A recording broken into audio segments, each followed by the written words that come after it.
Isaías capítulo 25, versículo 11, Jeremias capítulo 29, versículo 10. Então você tem todos os textos aqui que falam desses períodos, desses tempos, e aí você vai ter já na versão, na linguagem de hoje, esse tempo já traduzido para vocês, tá certo? Em Daniel capítulo 9, versículo 27, que esse texto é fundamental que a gente abra e possa ler juntos. Daniel capítulo 9, versículo 27. Vamos abrir aqui.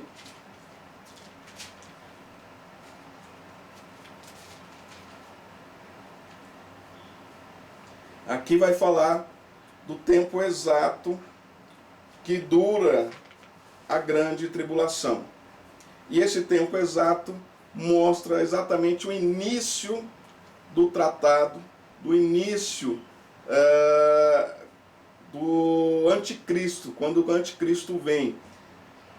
Daniel capítulo 9, versículo 27 diz assim: ele confirmará uma aliança com muitos. Ele quem? O anticristo. Ele confirmará uma aliança com muitos por uma semana, mas na metade da semana fará cessar o sacrifício e a oferta de cereais. E sobre a asa das abominações virá o assolador, até a destruição determinada, a qual será derramada sobre o assolador. Então aqui nós vemos, se você pegar novamente a Bíblia na linguagem de hoje, você vai entender certinho esse tempo, né? Fará uma aliança por muitos durante uma semana, que é a semana conforme a visão de Daniel, mas é a semana que significa um sétimo, né? Um sete, né? Que são 7 anos, uma aliança de 7, um 7, ou seja, 7 anos. Na Bíblia, na tradução na linguagem de hoje, já fala 7 anos. E na metade dessa semana, ou seja, 3 anos e meio, na metade dessa semana fará cessar o sacrifício e a oferta de cereais. E sobre a asa das abominações virá o assolador. Então veja bem, o anticristo vai fazer uma aliança, faz uma aliança com Israel, faz uma aliança com vários povos, e aí essa aliança ela dura 3 anos e meio, apenas 3 anos e meio, né? E depois que ele faz cessar, né, ele faz cessar esse acordo de paz com Israel e com vários países, esse acordo cessa, e aí então inicia a outra metade da grande tribulação. Então a grande tribulação ela inicia na vinda do anticristo, né? Depois que a igreja é arrebatada, surge o anticristo, né? Surge o anticristo, e nós vemos que inicia pela vinda do anticristo, pela aparição de um anticristo. E onde que o anticristo aparece? Nós vemos aqui no texto que nós lemos em Apocalipse capítulo 6, quando o Cordeiro abre o primeiro selo. Quando Jesus Cristo abre o primeiro selo. E aí, um dos 4 seres viventes, aí aqui a gente já vê que existe um controle, um domínio, né? Como eu falei anteriormente, dos serafins, que tem força, tem poder, tem autoridade, né? E aqui nós vemos que um desses serafins, um dos 4 seres viventes, aí quando Jesus Cristo abre o primeiro selo, um dos 4 seres viventes fala com voz de trovão, voz forte, voz poderosa, vem, né? Como se ele estivesse guardando, prendendo, segurando aquele ser.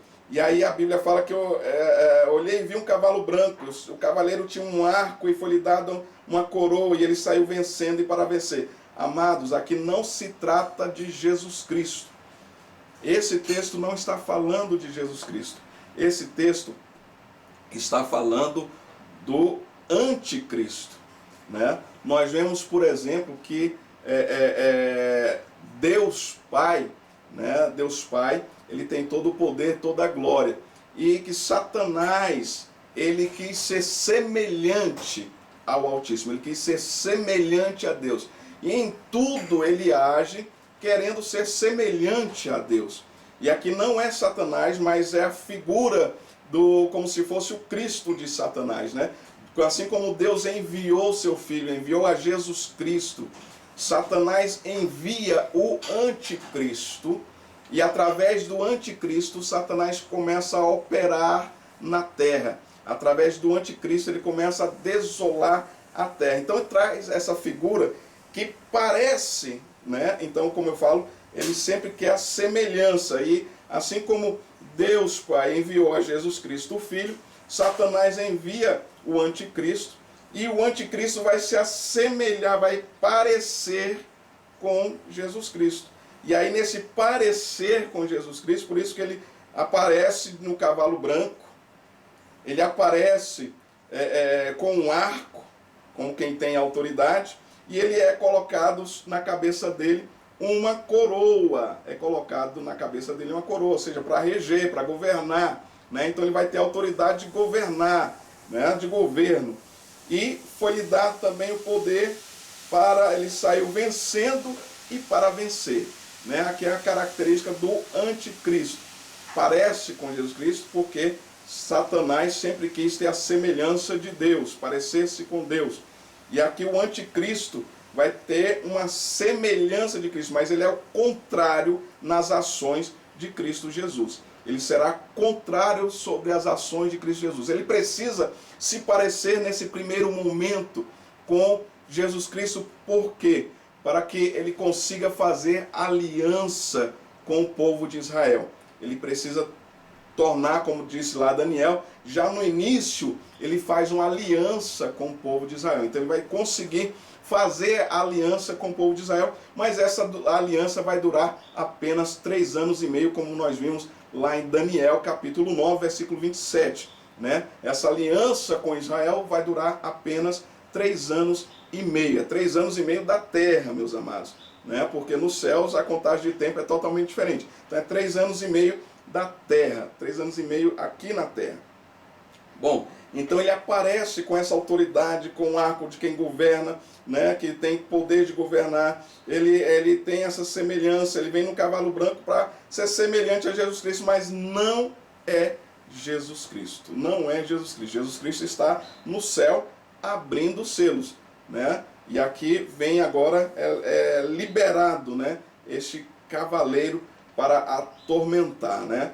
Então é o momento em que o anticristo aparece na terra. É o momento em que o anticristo irá aparecer na terra. E nós vimos então os textos que falam sobre este período. Tanto o período dos 7 anos, quanto o período que esses 7 anos vai ser dividido em 2 partes. 3 anos e meio e outros 3 anos e meio. Os 3 anos e meio, primeiro, ele vai ter essa aliança, ele vai fazer aliança com Israel.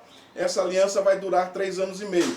Mas depois, né, ele vai parecer que é bonzinho, vai parecer que resolveu todos os problemas, né, que vai ter tantos problemas na terra acontecendo. Ele aparece como o salvador da pátria, aquele que vai corrigir todas as coisas. Então ele vem, começa a corrigir as questões econômicas que vão estar tendo, problemas econômicos, problemas de guerras. Né? Nós vemos nessas aparições dos 4 cavaleiros do Apocalipse, são chamados, né? Dos 4 cavaleiros do Apocalipse. Então, todos esses problemas, ele vai vir aparecendo nessa figura, montado num cavalo. Em Apocalipse capítulo 6, demonstra também, quando o cordeiro abriu o segundo selo, ouviu o segundo ser vivente dizer, vem. Aí vem novamente, então saiu outro cavalo vermelho, ao seu cavaleiro foi dado poder para tirar a paz da terra. Quando se tira a paz, o que acontece, meus amados? Quando não tem paz, tem guerra. Quando não existe paz, quando não estamos em paz, estamos em guerra. Então aqui esse cavaleiro vai estar no cavalo vermelho, porque simboliza sangue, né? Então ele tira a paz de toda a terra, e aí faz com que surjam guerras, né? Guerras, por todo canto, por todo o mundo haverá guerra. E aí vem no versículo 5, quando o cordeiro abriu o terceiro selo, ouviu o terceiro ser vivente dizer, vem. Cada ser vivente, são 4, cada ser vivente vai liberar, né? Vai liberar um desses cavaleiros. Então são 4 seres viventes, cada um dos seres viventes libera um dos 4 cavaleiros. E aí diz, vem. E o seu cavaleiro tinha balança na mão, problemas econômicos, meus amados. Aqui está demonstrando versículo 5, versículo 6. Então tira a paz de toda a terra, traz problemas de guerras, né? Tira a paz, passa a ter guerras por toda a terra. e então vem outro problema maior ainda, como eu estava falando. A grande tribulação é assim, um problema maior do que o outro, um problema atrás do outro, uma situação mais complicada do que a outra, simultaneamente vindo uma atrás da outra durante um período de 7 anos, tá certo? Então aí vem abrir o versículo 5 e 6, demonstra problemas financeiros, problemas na ordem econômica, na ordem econômica mundial, não é só num país, em todo o mundo, problemas econômicos graves. Nós estamos agora nesse período que da Covid-19 e que nós estamos vendo alguns problemas acontecerem, né, na área da saúde, por causa da área da saúde, problemas acontecerem na área econômica. Isso, meus amados, não é nada comparado ao que está para acontecer durante a grande tribulação. Eu, como sempre digo, prefiro estar no momento do arrebatamento da igreja, né? Mas ainda terão alguns que estarão ainda fazendo parte desse momento que não subiu no arrebatamento da igreja, que mesmo tendo conhecido, ouvido a palavra, tendo conhecido a palavra, não subiu no arrebatamento, né? Porque não cumpriu conforme aqueles textos que nós vemos de Apocalipse 1, 2 e 3, né? Quem tem ouvidos, ouça o que o Espírito diz às igrejas. Então é o seu período, não é para a igreja. A igreja é para estar com o Senhor nas alturas, na glória, nos altos céus. Então versículos 5 e 6, problemas da ordem econômica. Versículo 7, quando o Cordeiro abriu o quarto selo, ouvi a voz do quarto ser vivente que diz, vem. E aí vem um cavalo amarelo, e o seu cavaleiro chamava-se Morte, e o inferno o seguia. Foi-lhes dado poder sobre a quarta parte da terra, para matar com a espada, com a fome, com a peste e com as feras da terra. Meus amados, vocês imaginam aqui, nós está falando da quarta parte da terra. Se fosse nos dias de hoje, hoje o mundo tem cerca de 7 bilhões de pessoas no mundo inteiro.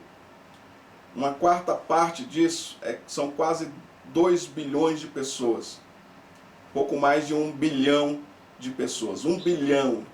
Na Segunda Grande Guerra Mundial, morreu mais de 50 milhões de pessoas. Já foi um número muito grande, muito grande. Terrível. Que os governos até hoje têm medo de uma guerra como essa acontecer.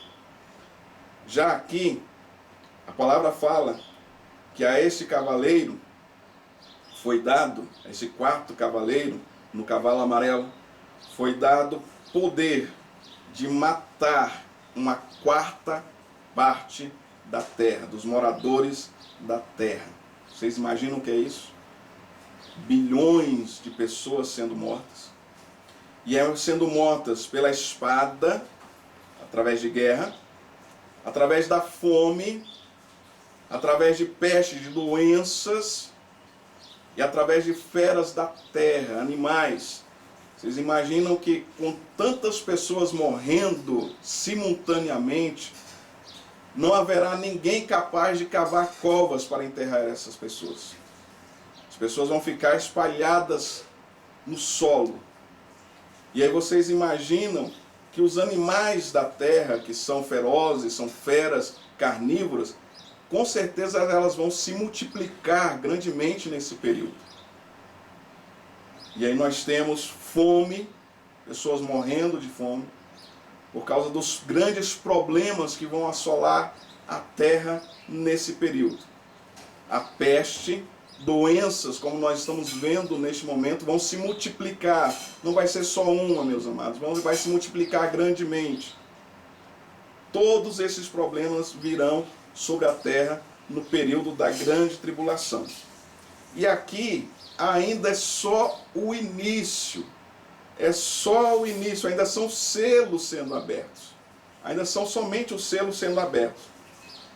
E aqui depois, no versículo 9 ao versículo 11, né, nós temos um entendimento, como eu falei anteriormente, por isso que eu trouxe a compreensão de vocês sobre os momentos que o profeta visualiza, ele vislumbra. Aqui é um outro momento que também está reservado. Muitos podem perguntar, né? Muitos podem perguntar, mas não vai ter salvação nesse período? Não vai existir salvação nesse período da grande tribulação? Não vai existir ninguém anunciando a palavra? Não vai existir solução durante esse período? Aí aqui é como se abrisse um parênteses para dar alento. Todo momento em que há vida, há sim a misericórdia de Deus agindo. A palavra do Senhor diz que o nosso Deus é um Deus misericórdia, porque a tua misericórdia, lá em Salmos, né? Porque a tua misericórdia é para sempre. Então a misericórdia de Deus sempre vai estar agindo. Mas imagine que é totalmente diferente ao período que nós vivemos hoje. O período da graça, o período que nós temos liberdade, o período que nós ainda, apesar de passarmos por problemas, nós ainda temos liberdade de culto, nós ainda podemos cultuar ao Senhor, né? Mas